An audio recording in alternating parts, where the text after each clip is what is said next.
طارق لوگ اس محلے میں نئے آئے تھے۔ نیا نیا محلہ تھا، ہر گلی کوچہ اور یہاں کے بسنے والے اس کے لیے اجنبی تھے۔ یہاں اس کا کوئی دوست نہ تھا، یوں تو سب سہولیات دستیاب تھی مگر پانی کی قلت تھی۔ لوگ دور دور سے پانی لاتے تھے۔ طارق جب لوگوں کو پانی کے بھرے ہوئے برتن اٹھائے دور سے آتے دیکھتا تو اسے ان کی تکلیف کا احساس ہوتا۔ ایک سرکاری نل چوک میں تھا جس میں مقررہ وقت پر پانی آتا تھا۔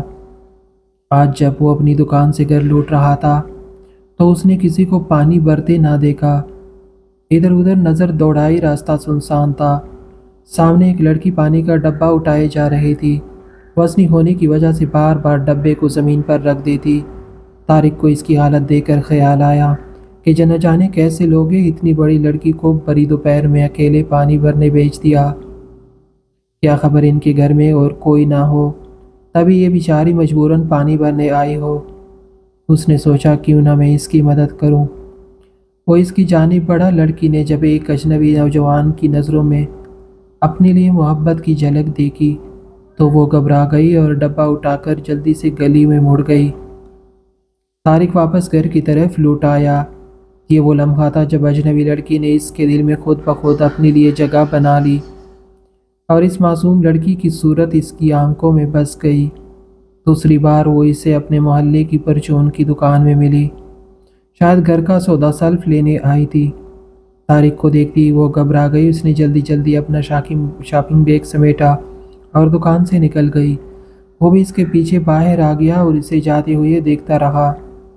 جب وہ گلی میں مڑی تو وہ بھی گلی کے نکڑ تک جا پہنچا۔ دیکھا کہ وہ ایک کچے مکان میں داخل ہو رہی ہے۔ تب وہ واپس آ گیا۔ اس کا مقصد صرف لڑکی کا گھر دیکھنا تھا۔ اسی دوران طارق کی دوستی ایک لڑکے سے ہو گئی جو اس لڑکی کے گھر کے قریب ہی رہتا تھا۔ طارق نے اپنے نئے دوست سے لڑکی کے بارے میں معلومات حاصل کیے تو وہ بھی افسردہ ہو گیا۔ معلوم ہوا کہ لڑکی کا نام کشور ہے۔ وہ بچپن میں ہی اپنے حقیقی والد کے سائے سے محروم ہو گئی تھی۔ ماں نے دوسری شادی کر لی اور اب وہ سوتیلے والد کے زیر سایہ پرورش پا رہی تھی۔ وہ بے حد غریب لوگ تھے۔ کشور کا سوتیلا باپ جوا کھیلنے کا عادی تھا۔ جو کچھ کماتا جوا کھیل کر ہار دیتا۔ گھر کا خرچ کشور کی ماں چلاتی تھی جو دوسروں کے گھر میں کام کر کے 2 وقت کی روٹی کا بندوبست کرتی تھی۔ گزارا بہت مشکل سے ہوتا اور سوتیلے باپ کا سلوک بھی کشور سے اچھا نہ تھا۔ یہ سب باتیں جان کر طارق کو کشور پر بہت ترس آیا۔ 12-13 برس کی عمر میں وہ ماں کے ساتھ محنت مشقت بھی کرتی تھی۔ وہ سوچنے لگا کہ اتنی چھوٹی عمر میں یہ غریب بچی کتنے دکھ سہ رہی ہے۔ اگر میں اسے حاصل کر لوں تو اسے اتنا سکھ دوں گا کہ یہ اپنے تمام دکھ بھول جائے گی۔ آخرکار ان لوگوں کو اپنی لڑکی کی کہیں نہ کہیں شادی تو کرنی ہی ہے۔ اس دن کے بعد طارق نے دکان پر دل لگا کر کام کرنا شروع کر دیا اور رفتہ رفتہ پیسے پس انداز بھی کرنے لگا۔ وہ محلے میں ایک معزز شخص بننا چاہتا تھا تاکہ کشور کے والدین کیا کوئی بھی اس سے رشتہ دینے سے انکار نہ کرے، مگر کشور کی زندگی میں دکھوں کے دن ابھی باقی تھے۔ ایک دن جب طارق دکان سے گھر آ رہا تھا تو اس نے دیکھا کہ کشور کے گھر کے سامنے لوگوں کا ہجوم ہے اور سب آپس میں باتیں کر رہے ہیں۔ وہ قریب گیا تو معلوم ہوا کہ اس گھر میں ایک عورت جل گئی ہے۔ لوگ اسے اسپتال لے گئے ہیں۔ وہ خوفزدہ ہو گیا کہ کہیں یہ عورت کشور کی ماں نہ ہو۔ دل میں دعا کرنے لگا کہ خدا کرے کہ وہ کوئی اور ہو۔ اگلے روز گھر آیا تو پتہ چلا کہ محلے میں جو عورت جلی تھی وہ مر گئی ہے اور وہ کشور کی ماں ہی تھی۔ یہ سن کر طارق کو بے حد دکھ ہوا، اس لیے یہ خیال ہی سہان روح تھا کہ کشور اب اپنے سوتیلے باپ کے رحم و کرم پر ہے۔ طارق کی ماں نے بتایا کہ لڑکی کی حالت بہت خراب ہے۔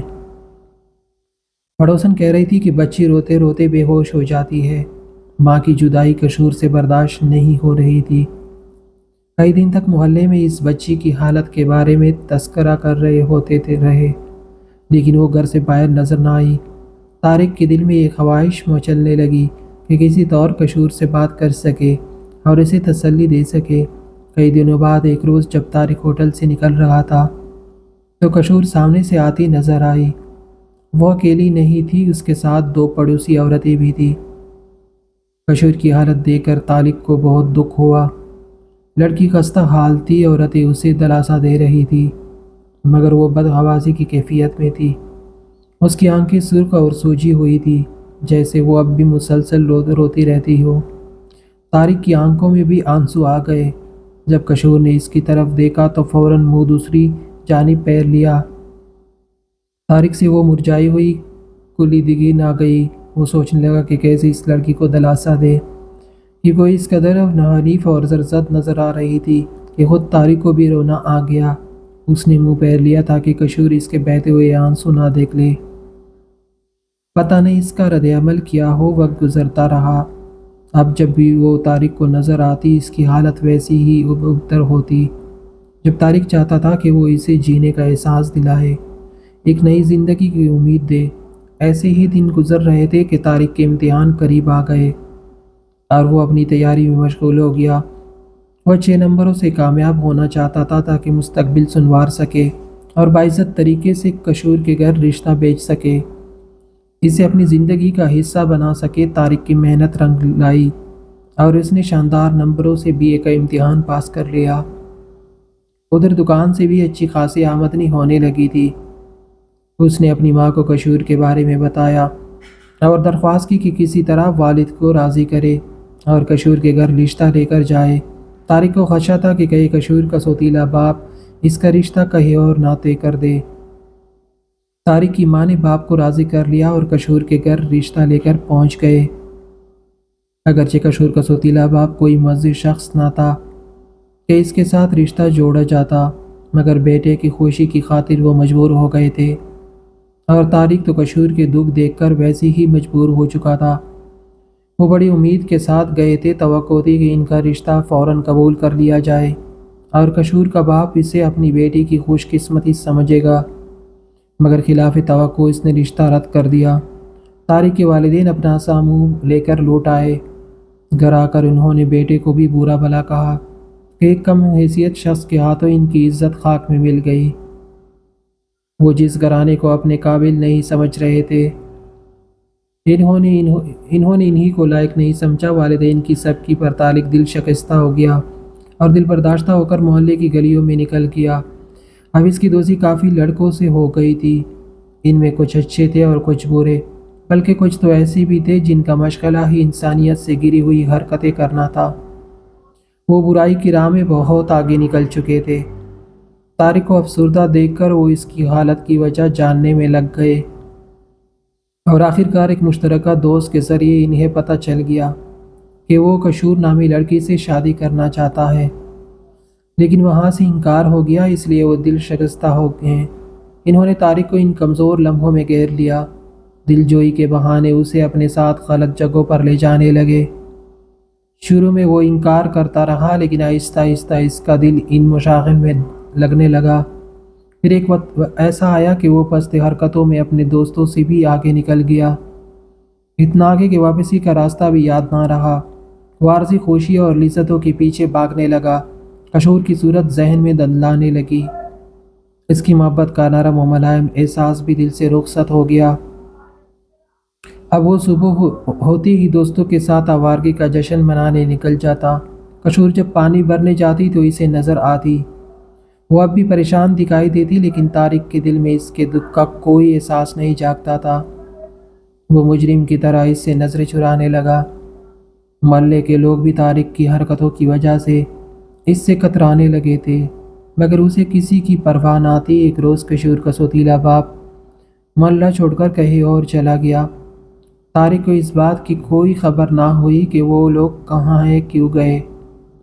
طارق کے حال سے سب سے زیادہ اس کے والدین پریشان تھے۔ وہ اسے دیکھ کر کڑکتے رہتے۔ انہوں نے اسے بہت سمجھایا، مگر وہ ان کی بات ایک کان سے سنتا اور دوسرے سے نکال دیتا۔ دکان سے بھی اس کی دلچسپی ختم ہو گئی تھی۔ اب باپ کو ہی سارا وقت دکان پر بیٹھنا پڑتا تھا۔ طارق کبھی کبھار آتا، تھوڑی دیر بیٹھتا اور چلا جاتا۔ در حقیقت وہ دکان میں صرف پیسے لینے آتا تھا۔ اس کی عدم دلچسپی کی وجہ سے دکان کی آمدنی بھی گھٹنے لگی تھی۔ آخر ایک دن باپ نے اسے دکان سے نکال دیا اور کہہ دیا کہ اب تم یہاں سے ایک پیسہ بھی نہیں لوگے۔ تب وہ مالی طور پر پریشان رہنے لگا اور مایوسی نے اسے اور زیادہ گھیر لیا۔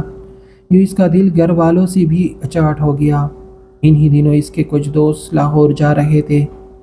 وہ بھی قسمت آزمانے ان کے ساتھ ہو لیا۔ وہاں روزگار کی تلاش میں کافی وقت لگ گیا۔ ادھر ادھر آوارہ گردی بھی کی، بالآخر ایک دوست کے توسط سے ایک کریانے کی دکان میں ملازمت مل گئی اور ٹھکانہ بھی، لیکن دل کا سکون اب بھی ناپید تھا۔ ایک روز دوست اسے دل لبھانے والی ایک محفل میں لے گئے جہاں حسن کے جلوے بکھرے ہوئے تھے۔ یہ ایسا گھر تھا جہاں رسوائیاں دستک دیا کرتی تھی، مگر مکینوں کو عزت کے کھو جانے کا احساس تک نہ تھا۔ طارق نے خود سے سوال کیا، ارے یہ تو شہر کی بدنام زمانہ جگہ ہے، یہاں کیسے آ گیا؟ بہرحال اب تو وہ آ ہی چکا تھا۔ دوستوں نے ایک کمرے میں جا کر معلومات طے کیے اور جو کمرہ طارق کے حصے میں آیا اسے اس میں دھکا دے کر دروازہ بند کر دیا۔ طارق ابھی تک اسی سوچ میں ڈوبا ہوا تھا کہ یہ وہ جگہ ہے جہاں شریف عورتیں نہیں ہوتی۔ تبھی اس نے سامنے نگاہ دوڑائی تو ایک سجی سنوری عورت دکھائی دی۔ وہ اتنی آرائش کیے ہوئی تھی کہ وہ پہچانی نہ جا رہی تھی۔ اس محلے میں ایک پاکیزہ تصویر اس کے ذہن کے پردے سے ابھری۔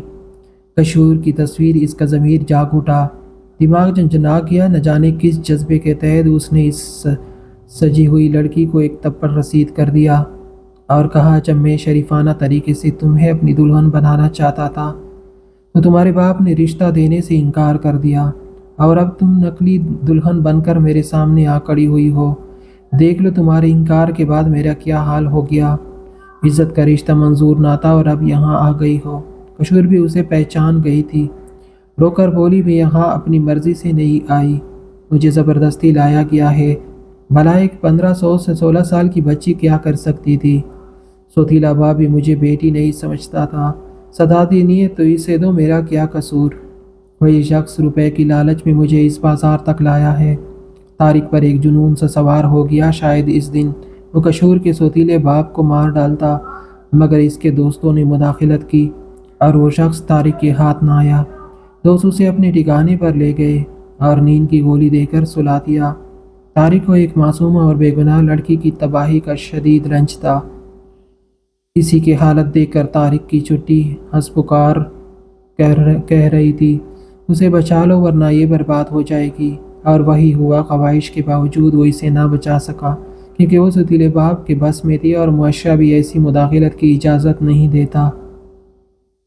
اسے سب سے زیادہ دکھ اس بات کا تھا کہ وہ کشور کے لیے کچھ نہ کر سکا۔ جب اس کے والدین رشتہ لے کر گئے تھے تب تو محلے والوں نے بھی ساتھ نہ دیا تھا۔ بہرحال یہ واقعہ طارق کے لیے ایک زبردست جھٹکا تھا جس نے اس کا شعور جگا دیا۔ وہ سیدھا اپنے گھر گیا، والدین سے معافی مانگی اور قسم کھائی کہ دوبارہ کبھی ان دوستوں کے قریب نہیں جائے گا جو اسے اس کے گھر اور اس کی عزت سے دور لے کر گئے تھے۔ اب وہ راہ راست پر آ چکا تھا۔